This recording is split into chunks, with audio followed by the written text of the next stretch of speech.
जय हिंद फ्रेंड्स। आज मैं बहुत दिन बाद लाइव आया हूँ। वही अप्रॉक्सीमेट 20 दिन तो हो ही गए होंगे। मैं विचार कर रहा था कि मैं लाइव जल्दी से नहीं आऊँगा, लेकिन आज थोड़ा सा दुखी होने के बाद मैं सोचा कि चलो लाइव आते हैं और आप लोगों से डायरेक्ट बात करते हैं। दोस्तों, आज एक महान व्यक्ति, भारत की एक महान आत्मा, वो व्यक्ति जो स्ट्रगल के लिए जीती जागती पिक्चर था, जीती जागती फिल्म था, जिसके स्ट्रगल्स के ऊपर जिसके ऊपर फिल्म भी बनी, जिसने 1947 के इंडिया और पाकिस्तान के बीच में जो आपस में कंट्रोवर्सी चल रही थी, कॉन्फ्लिक्ट हो रहा था, उसी में उसने अपने माँ बाप खो दिए। वो लड़का अकेला पाकिस्तान से पता नहीं किन हालातों में अपने माँ बाप को खोकर अकेला आता है। आप समझ सकते हैं। मैं बात कर रहा हूँ उड़न सिख मिल्खा सिंह की। वही मिल्खा सिंह जिनका जन्म तो 1929 में पाकिस्तान में हुआ था, परंतु वो भारत और पाकिस्तान के बीच में जो आज़ादी के आसपास जो झगड़ा हुआ, जो आपस में हुआ, इंटरनल वार हुआ, उस इंटरनल वार में भारत के अंदर बहुत सारे मुस्लिम मारे गए, बहुत सारी मुस्लिम महिलाओं का रेप हुआ, हत्या हुई। और सेम स्थिति पाकिस्तान में रही। पाकिस्तान में भी बिल्कुल ऐसा ही सिखों और हिंदुओं के साथ हुआ।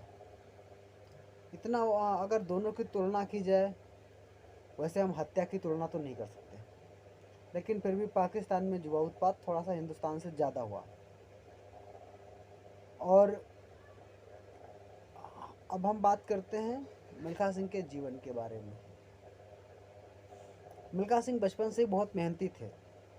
जब उन्होंने अपने माँ बाप को खो दिया तो उनके विचार में आया कि अब हम कुछ ऐसा करते हैं ना कि जिससे दुनिया में हमारा नाम है। और मिल्खा जी एक रनिंग एथलीट बन गए। ऐसी बात नहीं, मिल्खा जी का जो पुत्र है, लड़का है, जीव मिल्खा सिंह, वो भी भारत के एक बहुत अच्छे गोल्फर हैं। मिल्खा सिंह बहुत समय थोड़ा सा लेट में आए थे इस रनिंग की फील्ड में। मिल्खा सिंह का जन्म 20 नवंबर 1929 को गोविंदपुर, जो कि पाकिस्तान का हिस्सा है, सिख राठौर परिवार में हुआ था। मिल्खा सिंह ने 18 जून 2021 को आखिरी सांस ली चंडीगढ़ के PGIMER हॉस्पिटल में। वो एक सिख धावक थे। उन्होंने रोम 1960 के ग्रीष्म ओलंपिक और टोक्यो 1964 के ग्रीष्म ओलंपिक में भारत का प्रतिनिधित्व किया। उन्हें उड़न सिख का उपनाम दिया गया। वे भारत के सर्वकालिक सर्वश्रेष्ठ एथलीट्स में से एक थे। अगर हम उनके बचपन के बारे में थोड़ा सा फिर से जाएं तो भारत पाक विभाजन के बीच उन्होंने अफरा तफरी में अपने माँ बाप खोए और शरणार्थी बनकर पाकिस्तान से ट्रेन से हिंदुस्तान आए। ऐसे में उन्होंने सोचा कि नहीं, मुझे दुनिया से कुछ अलग ही करना है, और एक होनहार धावक के तौर पर ख्याति प्राप्त करने के बाद उन्होंने 200 और 400 मीटर की दौड़ सफलतापूर्वक की और इस प्रकार वह अब तक के भारत के सबसे सफल धावक बने। कुछ समय के लिए 400 मीटर की दौड़ में वो विश्व रिकॉर्ड धारी भी रहे। कार्डिफ वेल्स संयुक्त राज्य में 1958 के कॉमनवेल्थ खेलों में स्वर्ण जीतने के बाद सिख होने की वजह से लंबे बालों के साथ पदक स्वीकारने पर पूरा विश्व उन्हें जानने लगा। इस प्रकार उन्हें पाकिस्तान में दौड़ने का न्योता मिला, लेकिन बचपन की घटनाओं की वजह से वे वहां जाने से हिचक रहे थे। लेकिन न जाने पर राजनीतिक उथल पुथल के डर से उन्हें जाने को कहा गया। उन्होंने दौड़ना स्वीकार कर लिया। दौड़ में मिल्खा सिंह ने सरलता से अपने प्रतिद्वंदियों को ध्वस्त कर दिया और आसानी से जीत गए। अधिकांशतः मुस्लिम दर्शक इतने प्रभावित हुए कि पूरी तरह बुर्कानशील महिलाओं ने भी इस महान धावक को गुजरते देखने के लिए अपने नकाब उतार दिए। तभी से उन्हें फ्लाइंग सिख की उपाधि मिली। मिल्खा सिंह ने बाद में खेल से संन्यास ले लिया और भारत सरकार के साथ खेलकूद के प्रोत्साहन के लिए काम करना शुरू किया।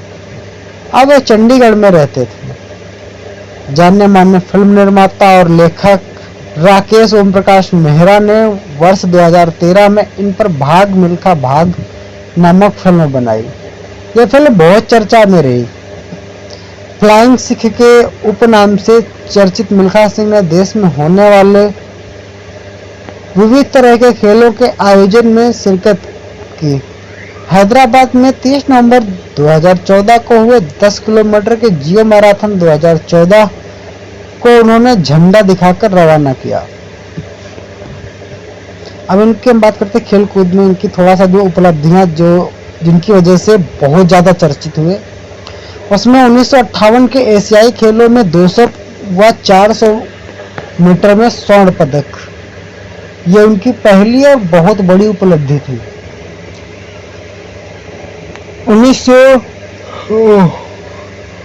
1962 के एशियाई खेलों में स्वर्ण पदक जीता। उन्होंने 1958 के कॉमनवेल्थ खेलों में स्वर्ण पदक जीता और ये सारे पदक इनके व्यक्तिगत रूप से हैं और इन खेलों में ये भारत की तरफ से व्यक्तिगत रूप से जीते गए पहले पदक भी। और सेवानिवृत्त होने के बाद मिल्खा सिंह खेल निदेशक पंजाब के पद पर हैं। अभी तक भी थे, डेथ हुई है, डेथ होने से पहले तक उसी पद पर थे। वे पद्म श्री की उपाधि से भी सम्मानित हुए और इनके पुत्र जी मिल्खा सिंह गोल्फ के खिलाड़ी हैं। दोस्तों, मैंने मिल्खा सिंह के बारे में ये जो एक ओवरव्यू टाइप का होता है वो आपको देने की पूरी कोशिश की है। तो उम्मीद करता हूँ कि आपको वीडियो पसंद आया होगा और आपको मिल्खा सिंह के बारे में जानकारियाँ भी मिली होंगी। चलो विदा लेता हूँ, तब तक के लिए जय हिंद। जल्दी मिलता हूँ आपसे।